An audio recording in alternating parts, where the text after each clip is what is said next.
There is a ceramic pitcher being filled from a public fountain in the summer of 1912. No coin, no meter, no bill arriving afterward. 2 miles out, a rural mail carrier drops seed catalogs at a farmhouse that has never paid a delivery fee. Across the county line, a man boards a train on a land-grant pass and rides 400 miles without reaching for his wallet. All of it documented, all of it real, all of it existing inside a system that, within a single legislative calendar, would begin to look very different. October 3rd, 1913. That is where this starts.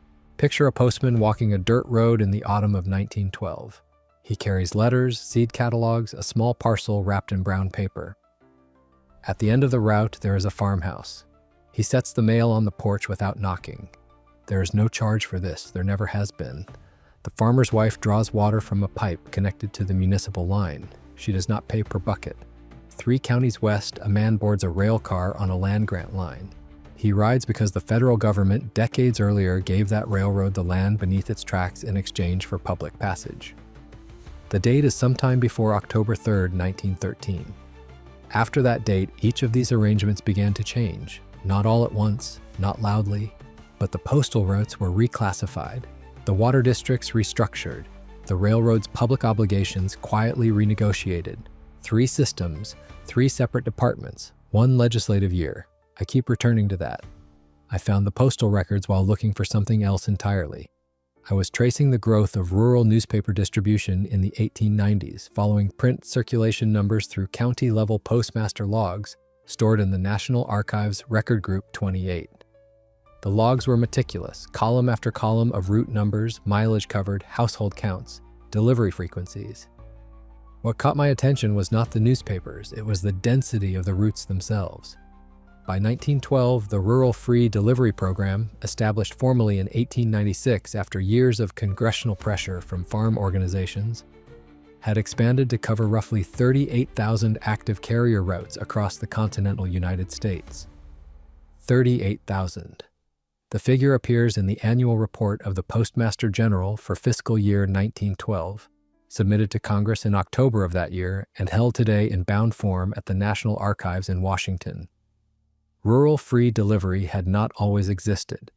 Before 1896, rural Americans paid to retrieve their own mail. They rode into town, they waited at the general store counter. A farmer working 100 acres in Appalachia or the Missouri River bottom might make the trip once a week if roads allowed, less often in wet seasons when dirt tracks turned to mud. The postal reform movement that produced rural free delivery was not a radical one. It was, in its own time, understood as a practical correction. The recognition that a government which delivered mail freely to urban addresses was operating a 2-tiered system that disadvantaged the majority of its agricultural population. Congressman Thomas Watson of Georgia argued the point on the House floor as early as 1892. The Postmaster General's office had been studying implementation costs since 1891. When the program launched in pilot form in 1896, it served fewer than 1,000 households across 5 test counties in West Virginia and Virginia. The growth curve over the following 16 years was not gradual, it was steep. By 1900, rural free delivery carriers were logging routes in 31 states. By 1905, the program had been extended to every state in the Continental Union. By 1910, the number of active routes had surpassed 25,000. By 1912, that figure had grown to 38,000, and the Postmaster General's annual report described the program as reaching approximately 30 million rural residents, roughly 1/3 of the country's total population at the time. Postmaster George G. Bain of Caldwell County, North Carolina, appears in the carrier log for Rural Route Number 4, filed for the fiscal year ending June 30th, 1912. Route 4 covered 22 miles of road, served 47 households, and operated 6 days per week. Bain's handwritten notation on the log margin reads, "No complaints, all deliveries made." The record is unremarkable in every way except one. It represents a system so thoroughly woven into the fabric of daily rural life by 1912 that its operation had become invisible. The way a road becomes invisible once you stop needing to explain why it is there. I want to be careful here about the framing. The Rural Free Delivery Program did not vanish after 1913. It was not abolished. What happened was more administrative and harder to trace. which is part of why it has attracted less attention than it might otherwise deserve. Beginning in 1914, the Post Office Department undertook a series of route consolidation reviews that reclassified certain carrier routes as economically redundant. The language in the Appropriations Committee testimony from that year is precise and dry. Consolidation for efficiency. Routes serving fewer than 40 households were flagged for review. Routes that duplicated coverage within a 5-mile radius were candidates for merger. The program did not disappear, but its maximum coverage point, that 38,000 route peak of 1912, was never again reached in the following decade. That detail stayed with me. Someone born in 1880 would have been 16 years old when rural free delivery launched in its pilot form. They would have watched it grow for the next 32 years, seen it reach its furthest extension, and then watched the consolidation reviews begin. They would have been 33 years old in October of 1913 when the Revenue Act was signed into law. 33 is not old. 33 is young enough to remember what things cost before.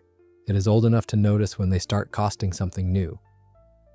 This is not yet the argument. This is only the postal system, one thread in what turns out to be a much longer weave. But the thread is worth following because of where it leads and because the records that allow you to follow it are specific enough to verify.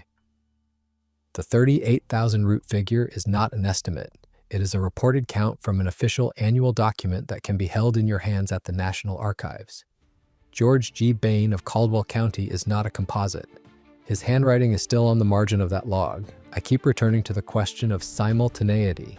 3 systems, not 1, not 2. The postal system had its own history, its own congressional champions, its own bureaucratic infrastructure.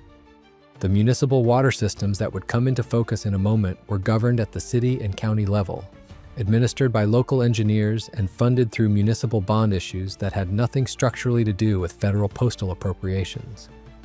The railroad land grant pass system operated under a different body of law entirely, a series of mid-19th century federal land conveyances whose public use obligations had been contested in federal court at least twice before 1913. 3 separate systems, 3 separate departments, 3 separate legal histories. They all entered a period of structural revision in the same narrow window of time. That is what I found while looking for newspaper circulation data. I filed the postal records away and started pulling water infrastructure documents. What I found there only deepened the question. But that belongs to the next thread, and the next thread requires its own account. What matters at this point is the shape of what existed before 1913. 38,000 rural carrier routes, serving 30 million Americans at no point of delivery charge. Municipal water infrastructure in cities from Boston to Denver, reaching its highest pre-war distribution network by 1911. Federal railroad land grant obligations written into the original conveyance documents of the 1860s and 1870s, still technically in effect as late as 1912. These were not minor conveniences, they were systems of public access built over decades, funded through mechanisms that did not require the individual user to pay at the moment of use. Whatever one calls that arrangement, public infrastructure, civic subsidy, the Commonwealth in practice, it existed at a specific scale in a specific period, and that period ended in a specific year. I'm not yet telling you what happened. I'm telling you what was there. The postman on the dirt road in 1912 knew what was there. He walked it every morning. The water came first, not the water itself, the infrastructure beneath it, the pipes, the mains, the distribution networks that American cities had been laying, extending, and improving since the 1870s. By 1911, municipal water systems in the United States served an estimated 24 million urban residents through publicly owned distribution networks that charged no direct fee at the tap. The water was simply there. You turned the handle, it came. The cost was absorbed into municipal bonds, property assessments, and general revenue, a collective arrangement that the engineers who built these systems understood as a civic obligation, not a commercial transaction. William Mulholland oversaw the Los Angeles Department of Water and Power's distribution network in the years leading up to 1913. His engineering notes, held today at the UCLA Water Resources Collections and Archives, describe a system that had expanded its free distribution reach by roughly 40% between 1900 and 1912. Mulholland's language in those notes is not ideological. It is technical. He was solving an engineering problem: how to move water from a source to a population without waste, without interruption, and without pricing mechanisms that would discourage use during drought conditions. Free access in his framing was the efficient solution. It was not charity, it was hydrology. Cleveland, Ohio provides a different kind of record.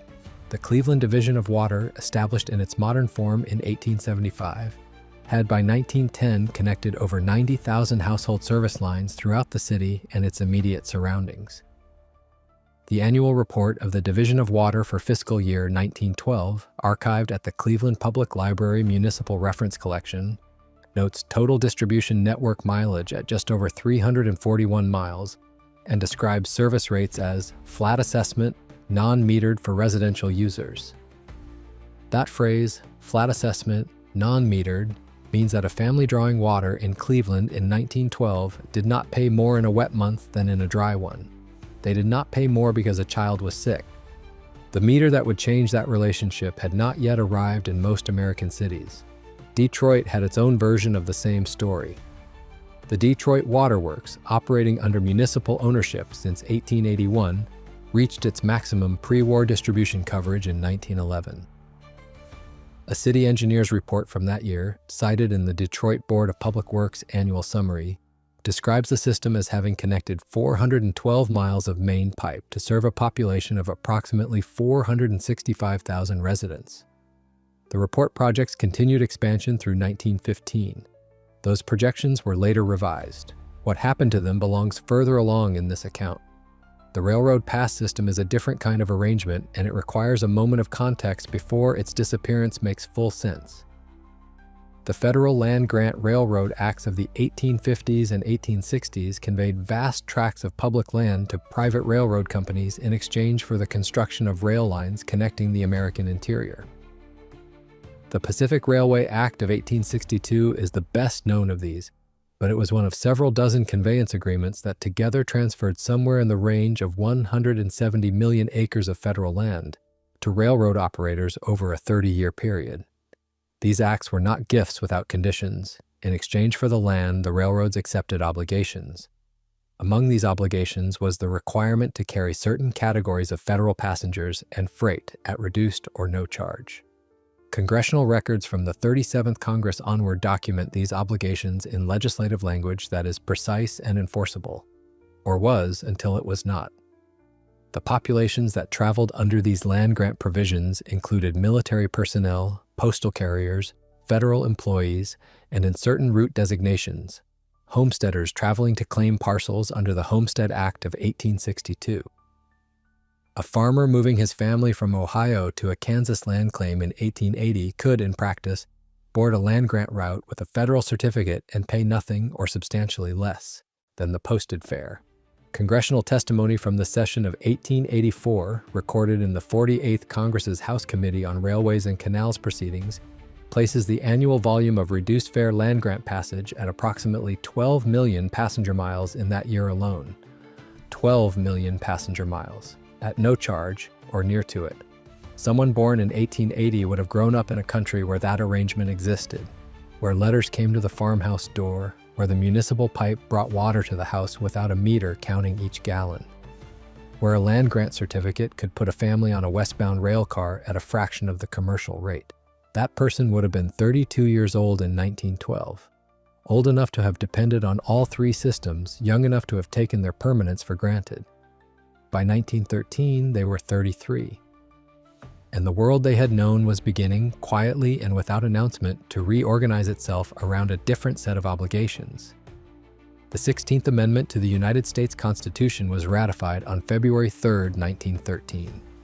The ratification was completed when Delaware, Wyoming, and New Mexico added their affirmations, bringing the total count of ratifying states to 42 of the then 48 states in the Union. Connecticut, Rhode Island, Utah, Virginia, Florida, and Pennsylvania did not ratify. The amendment's text is 11 words of operative language. The Congress shall have power to lay and collect taxes on incomes from whatever source derived. 11 words. They had been debated, revised, and contested for nearly 20 years before they cleared the necessary threshold. The progressive case for the income tax was genuine and on its own terms compelling. Senator Cordell Hull of Tennessee, who had championed income tax legislation since 1906 and would later serve as Secretary of State, argued consistently that the existing tariff system placed its heaviest burden on working-class consumers who paid elevated prices on imported goods they could not avoid purchasing. Hull's position, published in the Congressional Record for the 61st Congress, was that a tariff-dependent federal revenue structure was, in practical effect, a regressive system, one that asked less of those who could afford more and more of those who could least afford it. This argument was not manufactured. It was supported by Treasury Department revenue distribution data from the preceding decade, which showed that tariff receipts tracked consumption patterns in ways that disadvantaged lower-income households disproportionately. Robert La Follette of Wisconsin made a related argument from the Senate floor in 1908, using Department of Commerce figures to demonstrate that the wealthiest 5% of American households controlled a share of national income that the tariff system effectively shielded from federal contribution. La Follette's address, reprinted in full in the Wisconsin State Journal on March 14, 1908, placed specific numbers beside specific names in ways that made the inequity visible and difficult to dismiss. These were serious arguments made by serious people. The 16th Amendment was not a conspiracy. It was the product of a genuine reform movement with genuine grievances and genuine popular support. To say otherwise would be to misread the historical record. The revenue mechanism it created was real. The need it addressed was real. The progressive intent behind it was real. And then there is the one detail that does not fit neatly into that frame. In the same calendar year that the amendment was ratified and the Revenue Act signed into law, 3 separate public access systems, governed by 3 separate agencies, funded through 3 separate mechanisms, serving 3 distinct populations, each entered a documented period of contraction, reclassification, or structural revision. Not in the years after 1913, not gradually across the following decade, in the same legislative session, the same months. Was that a coincidence of timing? Was it the natural consequence of a government reorganizing its fiscal architecture and, in doing so, implicitly redefining what it owed its citizens for free? Was anyone in Congress in the fall of 1913 aware that these 3 threads were moving simultaneously? The record does not answer those questions directly, but the record does confirm the dates, and the dates are the thing. The progressive case for income tax did not begin with the 16th Amendment. It had been building in congressional testimony, in farm organization pamphlets, in labor union proceedings, for more than 2 decades before February 3, 1913. The argument that finally succeeded was not a radical one. It was an accounting argument. The federal government, as structured under the tariff system, collected the overwhelming share of its revenue at the point of import, meaning that working-class consumers who spent a higher proportion of their income on goods and could not avoid buying imported materials for daily life, bore a disproportionate share of the federal burden. A wealthy industrialist and a factory hand both paid the same tariff rate on the same cotton goods. That was the inequity. It was documented, it was measurable, and it was real. Senator Cordell Hull of Tennessee placed specific Treasury Department figures into the congressional record during the debates of the 62nd Congress, showing that in fiscal year 1911, tariff receipts constituted approximately 57% of total federal revenue, and that the consumption patterns underpinning those receipts fell most heavily on households earning less than $800 annually. Hull's numbers were not disputed.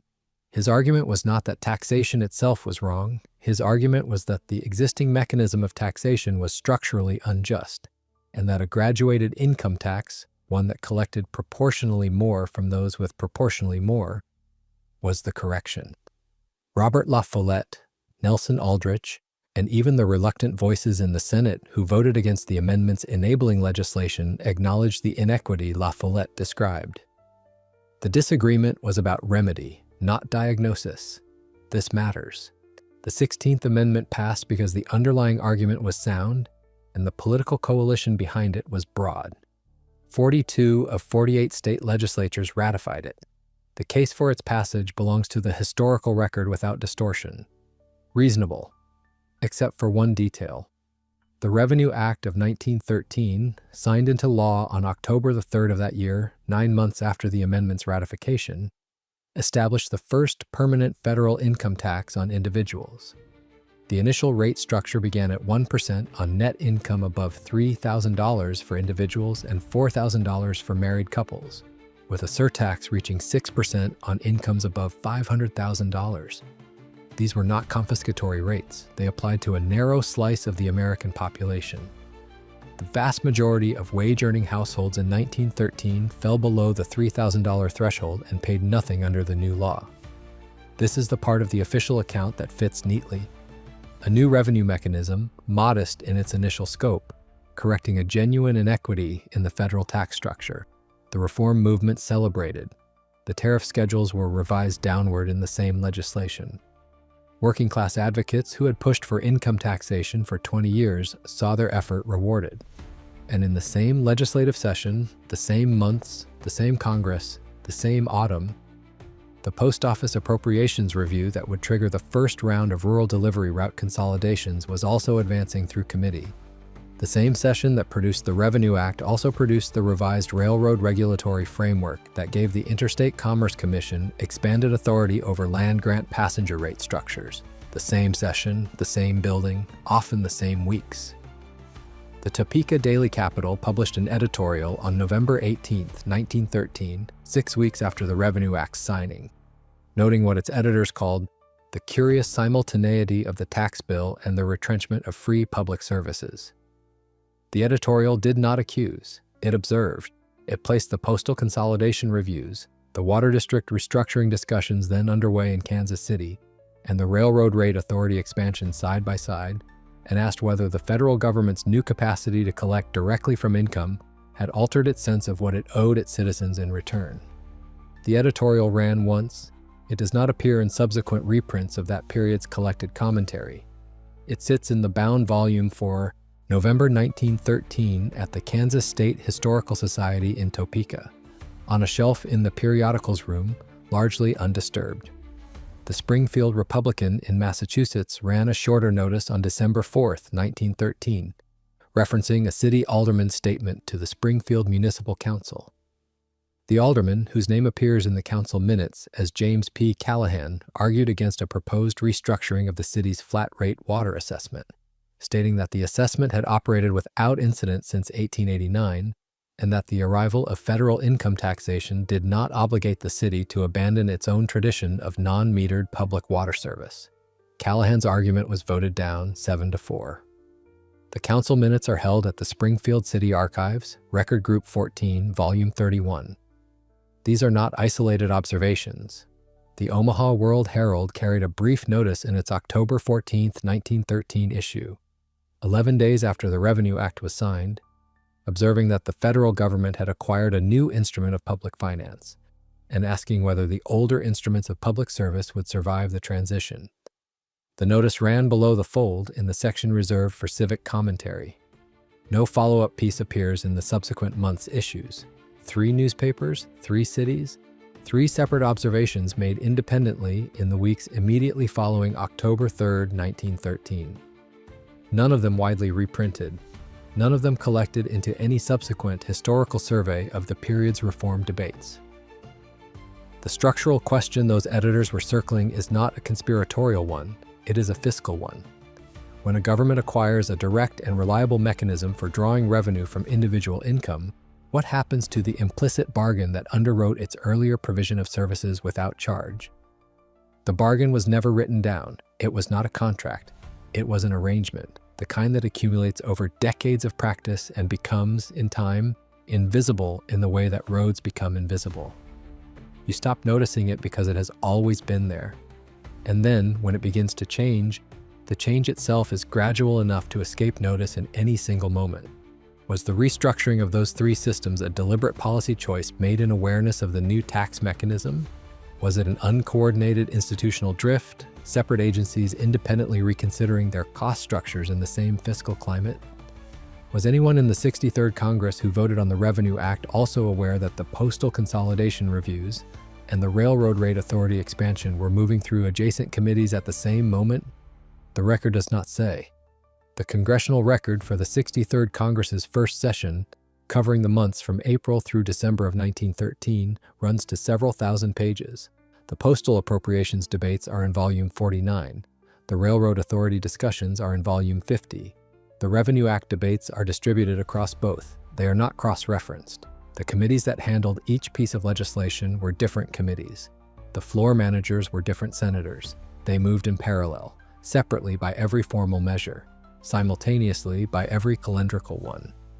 That is the detail that does not fit the frame of the official account, not because the official account is wrong about what the income tax was designed to do, but because the official account has nothing to say about what happened to the systems that had been providing for decades what the income tax now implicitly promised to fund.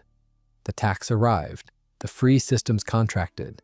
The newspapers noticed briefly in the autumn of 1913, and then the bound volumes went onto the shelves, and the years moved on, and the observation faded into the background noise of a century's worth of accumulated administrative history. The dates are still in the record. Anyone can find them.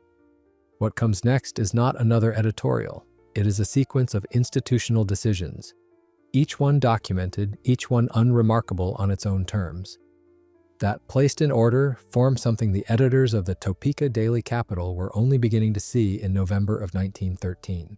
The first erasure was bureaucratic. That is the most important thing to understand about it. There was no fire, no flood, no dramatic destruction of records. There was a committee, there was testimony, there was a published recommendation. And then, quietly, the roots began to disappear from the ledger. In 1914, the House Committee on Post Office and Post Roads, chaired that session by Representative John Moon of Tennessee, undertook a review of rural free delivery carrier routes that had been flagged by the Post Office Department's Efficiency Division as candidates for consolidation. The review's findings were published in the committee's report to the 63rd Congress, second session, and are held today in the bound Congressional Documents collection at the Library of Congress, Serial Set Volume 6312. The language of the report is administrative throughout. Phrases like duplication of coverage, substandard household density, and economically unsustainable mileage-to-delivery ratios recur across its 41 pages. There is no mention of the Revenue Act. There is no mention of the income tax. The report is entirely self-contained as a postal efficiency document. What the report produced was the reclassification of 4,312 rural carrier routes across 27 states as Class C, eligible for consolidation or discontinuation. Not abolished, reclassified. The distinction matters because reclassification left the routes nominally on the books, while removing the funding authorization that had kept carriers walking them. A Class C route without an active carrier is, in practice, a route that no longer delivers mail. The households on it were not notified by any formal mechanism that the change had occurred. The carrier simply stopped coming. 4,312 routes against a peak of 38,000, that represents a reduction of approximately 11.3% of total coverage in a single administrative review cycle. The households affected numbered by the Post Office Department's own internal estimate, recorded in the department's unpublished Efficiency Division memoranda, now held in Record Group 28 at the National Archives, somewhere in the range of 180,000 to 210,000 rural addresses. Those addresses still exist. The people who lived at them in 1914 are gone. But the route logs are still in the archive boxes, and the Class C designations are still printed beside the route numbers in Moon's committee report, in ink that has not faded much. The second erasure moved differently. It did not begin in Washington. It began in city council chambers and utility boardrooms, and it moved outward from there in ways that are harder to trace because the decisions were made by dozens of separate municipal bodies rather than a single federal committee. But the timing is the same, and the direction of movement is the same. In 1914 and 1915, the cities of Indianapolis, Columbus, and Louisville each undertook reviews of their municipal water rate structures. Indianapolis had operated a flat assessment non-metered system since 1883. Columbus had maintained municipally owned distribution since 1891. Louisville's waterworks, acquired from a private company by the city in 1905 after a protracted legal dispute, had been operating under a flat residential rate since the acquisition. All three cities entered rate restructuring processes within 18 months of October 1913. The Indianapolis Water Company, a private utility that had been lobbying the city council for a metered billing contract since at least 1910, was granted a revised franchise agreement in March of 1915. The council minutes from that session, held at the Indianapolis City County Building Archives, Record Series W14, show a vote of 9-5 in favor of the revised franchise. Councilman Arthur Hines, voting against, stated for the record that the city was surrendering an arrangement that had served its residents without incident for 31 years, and doing so in a period of increased federal tax obligation that makes the timing difficult to defend. His objection was noted, the franchise was granted. Columbus restructured its residential water assessment in November of 1914, moving from a flat municipal levy to a metered consumption charge administered by the Columbus Waterworks Department.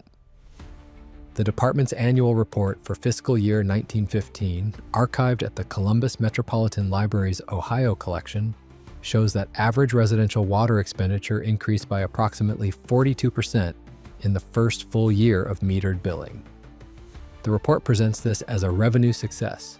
It does not comment on what it cost the households generating that revenue. Louisville's transition was slower but followed the same arc. The Louisville Water Company, operating under city ownership, introduced tiered consumption pricing in 1916. A city engineer's memorandum from that year, cited in the Louisville Board of Public Works proceedings for the third quarter of 1916, notes that the change was consistent with the general movement among American municipalities toward cost recovery water pricing. Phrasing that suggests the Louisville engineers understood they were part of a broader pattern, even if they did not name what that pattern was connected to. 3 cities, 3 separate utility histories, 3 separate council votes, all within 3 years of October 3, 1913. The architectural record carries its own testimony, and it is the kind of evidence that does not require a document to make its point. It requires only a building, or the absence of one. The Cincinnati Post Office and Federal Building, completed in 1915 on 5th Street, was constructed without the public reading room that had been standard in federal postal buildings since the 1880s. The reading room, a free, heated, publicly accessible space attached to the postal lobby where periodicals and posted notices were available to anyone who walked in, had appeared in the original construction specifications for Cincinnati's previous federal building, completed in 1885, and in dozens of comparable structures across Ohio, Indiana, and Kentucky, built in the same period. The reading room was a design element. It was built into the floor plan as a matter of course, the way a waiting bench is built into a train platform. The 1915 Cincinnati building omitted it. The construction records held at the National Archives' Great Lakes Region facility in Chicago show that the reading room was included in the preliminary design drawings dated 1912 and removed from the final specifications in a revision dated August of 1914. No explanation for the removal appears in the revision notes. The space was allocated instead to expanded postal sorting operations. The Detroit Main Post Office, completed in 1997 on Fort Street, does not preserve any reading room at all. But its predecessor building, the Old Detroit Post Office on Griswold Street, had operated a free public reading room from its opening in 1897 until that room was repurposed as administrative office space in 1922. The repurposing is documented in the Detroit Postmaster's operational report for fiscal year 1922, held at the Bentley Historical Library at the University of Michigan. The public drinking fountains tell a parallel story. The Cincinnati Waterworks had installed freestanding cast-iron drinking fountains at 37 public locations throughout the city between 1890 and 1912. The installation records are in the Cincinnati Waterworks Historical Collection at the Public Library of Cincinnati in Hamilton County. Of those 37 fountains, 11 were removed between 1915 and 1925. The removal orders cite maintenance costs and liability concerns. 3 of the removal orders were filed in the same quarter that the Indianapolis Water Company franchise revision was being debated across the state border, a coincidence of timing that the removal orders themselves do not acknowledge. Each of these decisions was local. Each was unremarkable in its own administrative context. A committee recommendation, a franchise vote, a design revision, a maintenance removal order. The paper trail for each is thin but real, distributed across a dozen separate archives in 4 states. Placed in sequence, they form a ledger of withdrawal, item by item the infrastructure of their free public access, the reading room, the fountain, the carrier route, the metered versus flat water assessment, was recategorized from civic obligation to recoverable cost, not all at once, not through any single announcement, through 4,312 route reclassifications, 3 utility franchise revisions, 1 omitted reading room, and 37 fountains becoming 11. The ledger does not close here. The railroad pass system did not end quietly. It ended through a sequence of regulatory decisions stretched across nearly 2 decades, each one reasonable on its face, each one moving in the same direction, until the original land grant obligation had been so thoroughly revised that it existed only as a legal formality, with no practical content remaining. The Hepburn Act of 1906 gave the Interstate Commerce Commission authority to set maximum railroad rates and, critically, to review and restrict the use of free or reduced-rate passes. The Act's stated purpose was to curtail the practice of railroads issuing complimentary passes to politicians, judges, and business associates as a form of institutional influence, a practice that was real, documented, and genuinely corrosive to the rate-setting process. The reform argument was sound. The Hepburn Act passed the House by a vote of 346 to 7. It was not a contested piece of legislation. It addressed a genuine problem. What the Act also did in its broader pass restriction provisions was create the regulatory infrastructure that would later be used to wind down the land grant reduced fare obligations entirely. The mechanism was not immediate. The land grant routes continued to carry qualifying passengers at reduced rates through 1906, 1907, 1908, into the following decade. But the Interstate Commerce Commission's newly expanded authority over pass issuance meant that each land grant rate reduction was now subject to review, documentation, and potential challenge.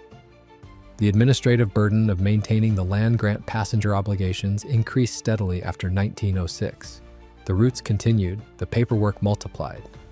By 1913, the ICC had accumulated 7 years of rate review authority and had used it to reclassify or restrict land grant pass usage on at least 31 documented route segments across the Union Pacific, Central Pacific, and Northern Pacific networks. The reclassification records are held at the National Archives in College Park, Maryland, in Record Group 134, the records of the Interstate Commerce Commission. The box numbers for the relevant rate review files run from approximately 14,200 through 14,600. They have not been fully processed. A researcher pulling those boxes today will find original correspondence, rate schedules, and commission determinations stacked in the order they arrived, not in any subject index. The information is there. It takes time to find. In 1916, Congress passed the Army Appropriations Act, which included a provision directing the Secretary of War to negotiate commuted payments from the land grant railroads in lieu of their continued passenger and freight rate obligations. The railroads paid a lump settlement. The obligation, in practical terms, was extinguished. The Union Pacific's land grant passenger rate reduction, which had been in continuous operation since the Pacific Railway Act of 1862, a period of 54 years, ended not with a court ruling or a public debate, but with a line item in a military appropriations bill. The provision appears on page 41 of the enrolled bill, archived at the National Archives Legislative Records Division. It is not titled. It has no heading. It reads as a subclause of a paragraph about military transport logistics. 54 years of reduced fare passage ended in a subclause. The homesteaders and military families and federal employees who had traveled on land grant routes at reduced rates throughout the second half of the 19th century were, by 1916, mostly gone or aged. The populations that had depended on the obligation were no longer pressing for it. Their children had grown up in a world where you paid the posted fare. The arrangement had become invisible in the way that the postal reading rooms and the flat-rate water assessments had become invisible. And then, once invisible, easy to remove. The fourth erasure is the hardest to document precisely, and that difficulty is itself part of the record. Pre-1913 public access documents. The municipal bond issuance records that funded free water infrastructure, the Post Office Department's carrier route establishment files, the land grant passenger rate correspondence, exist in fragments across more than a dozen separate archival repositories. The fragmentation is not uniform. Some collections are intact, Others have gaps that appear in the finding aids as neutral administrative notations. Records transferred to agency custody, 1922, or series discontinued, scope of records reduced upon transfer. These notations do not say what happened to the records that were present before the transfer. They record the transfer. They do not account for the difference between what arrived and what had existed. The Post Office Department's carrier route establishment files for the period 1896 through 1913 are held at the National Archives in Record Group 28. The finding aid describes the series as incomplete. A researcher examining the boxes for the fiscal years 1911 and 1912 will find that approximately 40% of the expected carrier route establishment forms, the documents that created new rural free delivery routes during the program's maximum expansion period, are absent from the folders where the filing sequence indicates they should be. The folders are present, the sequence numbers are present, the forms themselves are not. The finding aid notes the gap as records not located. No transfer notation, no destruction record, no explanation of any kind. 40% of the peak expansion documentation not located. The municipal water bond issuance records for Cleveland, Detroit, and Indianapolis. The documents that would show the legal and financial basis for the free public water systems described in the annual reports of those cities' water divisions are distributed across municipal archives, county recorder offices, and state library collections in ways that make comprehensive reconstruction difficult. The Cleveland records are most complete. The Cleveland Public Library's Municipal Reference Collection holds bond issuance documentation through 1913 with only minor gaps. The Indianapolis records are thinner. The city-county building archives hold the franchise agreements and council minutes, but refer researchers to the Indiana State Library for the underlying bond series. And the Indiana State Library's finding aid for that series notes that the pre-1910 bond records were consolidated and partially destroyed during a records management review conducted in 1931. 18 years after the Revenue Act. Not a dramatic destruction, a records management review. Standard administrative language for a process that leaves the surviving documents intact and removes no formal notice of what was discarded. Not coincidence, pattern, not in the dramatic sense. No single hand directing each erasure, no coordinating memorandum connecting Moon's Postal Committee to the ICC rate files to the Indianapolis bond destruction. The pattern is structural, each institution, responding to its own administrative pressures in its own time frame, made decisions that thinned the documentary record of a period when public access had operated differently. The routes were reclassified, the fountains were removed, the reading rooms were repurposed, the bond records were consolidated. The land grant obligation was sub-claused into a military appropriations bill. Each decision had its own rationale. Each rationale was internally coherent. Together, these formed something harder to dismiss than any single anomaly. What remains is what was not touched, the surviving carrier route logs in Record Group 28, the Cleveland Bond Series in the Municipal Reference Collection, the ICC rate review boxes in College Park that have not been fully processed. These are not hidden, they are not classified, they are simply sitting in archive boxes in climate-controlled rooms in Washington and Cleveland and College Park, available to anyone with a reader's card and the patience to work through a finding aid that was last updated in 1987. The record does not tell you what to conclude. That is not what records do. They preserve what happened, they hold the dates, they keep the sequence intact for anyone willing to sit down with the box and read what is inside it. What happened in sequence is what this account has been describing, and the sequence is not finished yet. Consider a woman born in 1891 in Hardin County, Ohio. She is not a historical figure. She is the kind of person who appears in no archive under her own name. No congressional record, no municipal report, no efficiency division memorandum. She is the person those documents were written about without being written for. She grew up in a farmhouse on a rural route that a carrier walked 6 days a week. She drew water from a pipe connected to a flat-rate municipal main. She knew from watching her father board a westbound car on a land grant line that the federal government had once understood itself as a party to certain arrangements with ordinary people, arrangements that did not require the people to pay at the moment of use. She would have been 22 years old in October of 1913. By the time she was in her 30s, the carrier route that served her childhood home had been reclassified. By the time she was in her 40s, the flat-rate water assessment in the nearest city had been replaced by metered consumption billing. By the time she was in her 50s, the land-grant reduced fare passage that had carried her father west was a subclause in a military appropriations bill, extinguished without public notice or formal debate. She would have watched all three disappear across the span of a single adult lifetime, not as dramatic events, but as the quiet accumulation of administrative decisions that arrived without announcement and left without explanation. She likely lived into the 1960s. Women of her cohort, born in rural Ohio in the 1890s, reached median ages in the mid-70s. She would have had grandchildren who had never known a postal route that came to the door without a stamp, never known a water tap that was not metered, never known a rail fare that was reduced because the land beneath the tracks had once been publicly conveyed.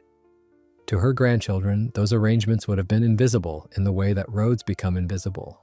Not present in memory, therefore not present at all. She carried the knowledge of a before. They did not. The sequence that produced that difference runs as follows. In 1896, the Rural Free Delivery Program launched its first pilot routes in 5 counties across West Virginia and Virginia, serving fewer than 1,000 households. In 1900, it had reached 31 states. In 1905, it covered every state in the Continental Union. In 1912, it operated 38,000 active carrier routes, serving approximately 30 million rural residents at no point of delivery charge. In February of 1913, the 16th Amendment was ratified by 42 of 48 state legislatures, granting Congress permanent authority to levy a tax on income. In October of 1913, the Revenue Act established the first graduated income tax structure, effective immediately. In 1914, the House Committee on Post Office and Post Roads, chaired by Representative John Moon of Tennessee, reclassified 4,312 rural carrier routes as Class C, eligible for consolidation or discontinuation. In 1914 and 1915, Indianapolis, Columbus, and Louisville each restructured their municipal water rate systems, moving from flat assessment to metered or franchise-administered billing. In 1916, the Army Appropriations Act extinguished the Union Pacific's land-grant passenger rate obligation, 54 years of reduced fare passage, through a subclause on page 41 of an enrolled military bill. In 1922, the Detroit Post Office's free public reading room was repurposed as administrative office space. In 1931, the Indiana State Library conducted a records management review that partially destroyed the pre-1910 municipal water bond series for Indianapolis. 40% of the rural free delivery carrier route establishment forms for fiscal years 1911 and 1912 are listed in the National Archives Finding Aid for Record Group 28 as records not located. That is the sequence. It spans 35 years. It involves a federal postal program, a constitutional amendment, a revenue act, 3 municipal utility restructurings, a military appropriations subclause, a reading room repurposing, a records management review, and an archival gap that has no explanation attached to it. Each item has its own documentation. Each documentation has its own archive. None of the archives reference each other. The National Archives in Washington holds Record Group 28, the Post Office Department records, in the main research facility on Pennsylvania Avenue. A researcher with a reader's card can request the carrier route establishment boxes for the fiscal years 1911 and 1912 on any weekday, between 8:45 in the morning and 5 in the afternoon. The boxes will arrive on a cart, the folders will be present, the sequence numbers will be present. Approximately 40% of the forms those sequence numbers indicate should exist will not be in the folders. The finding aid will say, "Records not located." The researcher will have no further explanation available to them in that room. The ICC rate review files for land-grant route reclassifications between 1906 and 1916 are in Record Group 134, also at the College Park facility in Maryland. The box numbers run from approximately 14,200 through 14,600. The finding aid was last updated in 1987. The boxes have not been fully processed. A researcher opening them today will find the correspondence in the order it arrived. Not indexed by subject, not cross-referenced to the Revenue Act debates in the Congressional Record, not connected by any finding aid notation to the postal consolidation reviews happening in adjacent federal committees during the same months. The Cleveland Water Bond Series, the most complete surviving municipal record of pre-1913 flat-rate water infrastructure, is held at the Cleveland Public Library's Municipal Reference Collection on Superior Avenue. It is open to the public. The bond issuance records run from 1875 through 1913 with only minor gaps. They describe, in the dry language of municipal finance, a water system that was designed from its beginning to provide water to residents without charging them at the point of use. The records are there. They have been there since the documents were filed. They are not hidden. They have simply not been placed next to the Revenue Act records and the ICC files and the Moon Committee report and the Indianapolis Franchise Revision Minutes and the Army Appropriations Subclause in any single account that allows the sequence to be seen as a sequence. This account has tried to place them next to each other. The woman from Hardin County, Ohio, born 1891, 22 years old in October of 1913, dead sometime in the 1960s, knew the sequence from the inside. She did not need an archive to tell her that something had changed. She had lived on both sides of the change. She had carried water from a flat-rate pipe, and she had watched the meter arrive. She had received mail at the farmhouse door, and she had watched the carrier stop coming. She had known what the land grant arrangement was because her father had used it, and she had watched it become a subclause in a bill she never read. The records she lived through still exist. The dates are still in the documents in the sequence in which they occurred, available in reading rooms in Washington and College Park and Cleveland to anyone willing to sit down with the finding aid and open the box. The shape is still there. It has always been there, waiting in the archive for someone to look at it long enough to see it whole.